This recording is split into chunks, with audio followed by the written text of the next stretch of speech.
শুরুতেই তোমাকে একটা কথা বলি, তুমি নিজেও হয়তো খেয়াল করেছ যে এই পৃথিবীতে সৎ মানুষগুলোর চেয়ে অসৎ মানুষগুলো একটু বেশি সুখী, কিন্তু তাদের জীবনে সুখ থাকলেও শান্তির অনেক বেশি ঘাটতি। তবে কি জানো, মানুষের জীবনে সুখের চেয়ে শান্তির বেশি প্রয়োজন। ভাঙা করে গড়েও ঘুম আসবে যদি তার মনে শান্তি থাকে, এবং সুখ ও শান্তি দুটো আলাদা জিনিস। কোনো গরিবের ঘরেও হয়তো সুখ থাকে না, কিন্তু শান্তিরও কোনো অভাব থাকে না। আসলে কি বলতো, আমাদের প্রত্যেকের মধ্যে একটা অভ্যাস তৈরি করা উচিত, অল্পতে খুশি থাকা, অল্পতে তুষ্ট থাকা। হ্যাঁ, অল্পতে তুষ্ট থাকা। আসলে মানুষ একটা সময় ভুলে যায় যে খারাপ সময়গুলো একাই কাটাতে হয়। কারণ এই পৃথিবীতে এমনও কিছু মানুষ আছে যারা অন্যের কষ্ট দেখলেও উপভোগ করে। কেউ যদি একা ভালো থাকতে শুরু করে, তাহলে এই পৃথিবীর কেউ তাকে দুঃখী করতে পারবে না। কেউ যদি একাকিত্বকে অ্যাকসেপ্ট করে, তাহলে কেউ তার মন খারাপের কারণ হতে পারবে না। আসলে দুঃখ তো জীবনেরই একটা অংশ। যদি আমরা এটাকে বারবার ভুলে যাই, সুযোগ পাও, তাহলে নিজেকে হাসি খুশি রাখার চেষ্টা করো, নিজেকে একটু আনন্দে রাখার চেষ্টা করো। কেন বারবার এটা ভুলে যাও যে এই পৃথিবীতে নিজের থেকে অধিক আপন কেউ হয় না, নিজের থেকে অধিক কাছের কেউ হয় না। সত্যি বলতে আমরা এটাই ভুলে যাই, যদি কেউ আমাদের ছোট করতে চায়, তার মানে এটা যে আমরা তার থেকে অনেক বেশি এগিয়ে আছি, তার থেকে অনেক বেশি উপরে আছি। কারণ যে উপরে থাকে তাকেই তো টেনে নিচে নামানো হয়।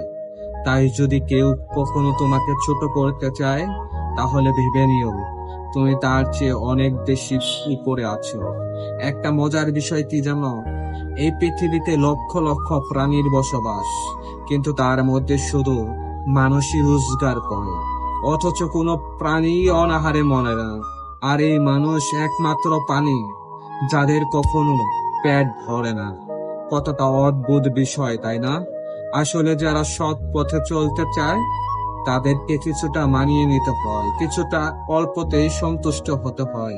তোমার কাছে একটা অনুরোধ করব, নিজেকে সৎ রাখার চেষ্টা করো, জীবনে সৎ পথে চলার চেষ্টা করো, যতটা পারো সৎ পথে উপার্জন করো। কারণ মানুষ সেটা ভুলে যায়, একটা সময় পর এই পৃথিবী ছেড়ে চলে যেতে হবে। মানুষ এটা ভুলে যায় যে কাউকে না কাউকে সকল প্রশ্নের উত্তর দিতে হবে। তাই সেই দিনটার কথা মনে করে নিজেকে সৎ রাখার চেষ্টা করো, সৎ থাকার চেষ্টা করো। যদি কখনো ঠকেও যাও, তাহলে অন্তরে একটা শান্তি পাবে যে না, আমি ঠিক ছিলাম। আর সত্যি তো, সত্য মানুষকে শান্তি দেয়। তুমি জানলে অবাক হবে যে এই পৃথিবীতে এমনও কিছু মানুষ আছে যাদের গর্বের কিছুটা পা থেকে না, যাদের অহংকারে মাটিতে পা স্পর্শ হয় না। যদি ভুলেও কখনো গর্ব হয় এই ভেবে যে আমি ছাড়া পৃথিবী অচল, তাহলে দেয়ালে টাঙানো পুরুষের দিকে তাক। যদি পারো, তুমি কবরস্থান থেকে ঘুরে আসো, একটু হসপিটালের থেকে ঘুরে আসো, তুমি সমস্ত উত্তর পেয়ে যাবে।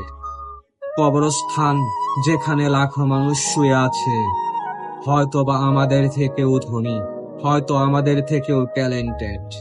হসপিটাল যেখানে লাখো মানুষের মৃত্যু সজ্জায়, হয়তো বা কিছুক্ষণ পরে এ পৃথিবী ছেড়ে বিদায় নেবে, হয়তো আর স্বল্প সময়ের অতিথি। আসলে এমন কোনো ব্যক্তির মাথায় অহংকার আসে না। যদি আমাদের চিন্তা ভাবনা এমন হয় যে আমরা তো সর্বসময়ের অতিথি, আজ আছি কাল নাও থাকতে পারি। যদি কেউ ভাবে আমি কিছুক্ষণের জন্য পৃথিবীর মেহেরবান, তাহলে তার মাথায় কখনো অহংকার আসবে না। আর বাস্তবতা এটাই যে পৃথিবীর প্রত্যেকটা প্রাণী, প্রত্যেকটা মানুষের মৃত্যুর স্বাদ গ্রহণ করতে হবে, কেউ ছাড় পাবে না।